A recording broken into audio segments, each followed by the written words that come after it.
ఏదో కలుపు మొక్కు ఉందో గుర్తుపట్టాడా? తులసి వనంలో గంజాయి మొక్కు ఉంటే ఎంతసేపట్లో గుర్తుపడతాడు అధ్యక్ష వ్యవసాయదారుడు? నేను కూడా గట్లనే అధ్యక్ష, వ్యవసాయం కుటుంబం నుంచి వచ్చినోని, ఊరు నుంచి వచ్చినోని, వ్యవసాయం తెలిసినోని, తులసి వనంలో ఆడోటి గంజాయి మొక్కలు ఉంటే వీకలేని అధ్యక్ష నేను.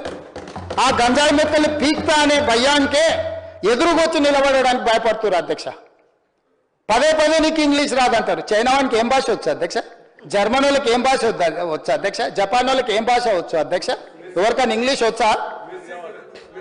మెస్సీకి ఏమొస్తుంది అధ్యక్ష? మా మిత్రుడు శ్రీధర్ రేపు మెస్సీకి స్పానిష్ తప్ప ఏం రాదు అధ్యక్ష. ఆటగానికి ఆట తెలవాలి అధ్యక్ష, పరిపాలన చేసేటువంటి పాలన తెలవాలి అధ్యక్ష.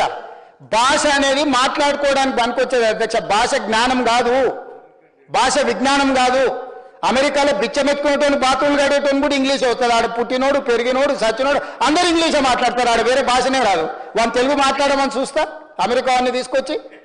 అమెరికాలో బాత్రూమ్ అడగడానికి మీ చుట్టాల ఇంటికి పోయినప్పుడు, ఫ్రెండ్స్ ఇంటికి పోయినప్పుడు బాత్రూమ్ అడిగేటోడు వస్తాడు కదా, అడుగు అధ్యక్ష ఏం భాష వస్తే ఇంగ్లీష్లో మాట్లాడతాడు. అమెరికాలో బాత్రూమ్లు అడిగేటోడు కూడా ఇంగ్లీషే మాట్లాడతాడు. ఈడ నాకు లేకపోతే ఉత్తమ్ కుమార్ రెడ్డి గారికి, బట్టి విక్రమార్క గారికి వారు నీళ్ళు ఇస్తారు, వీళ్ళు నిధులు ఇస్తారు, వీళ్ళిద్దరిని సమన్వయం చేసి అనుమతులు తెచ్చే పని నాది అధ్యక్ష. వాళ్ళిద్దరికి ఇంగ్లీష్ అవుతుంది అధ్యక్ష, నాలాక ఇంగ్లీష్ రాదనుకున్నాం. వీరు సెంట్రల్ యూనివర్సిటీ, వారు నేషనల్ డిఫెన్స్ అకాడమీలో చదువుకున్నారు. నేను ఒక్కనే గవర్నమెంట్ స్కూల్లో చదువుకున్నా అధ్యక్ష. గవర్నమెంట్ స్కూల్లో చదువుకొని ఇక్కడికి వచ్చిన అధ్యక్ష. కానీ ప్రజలకు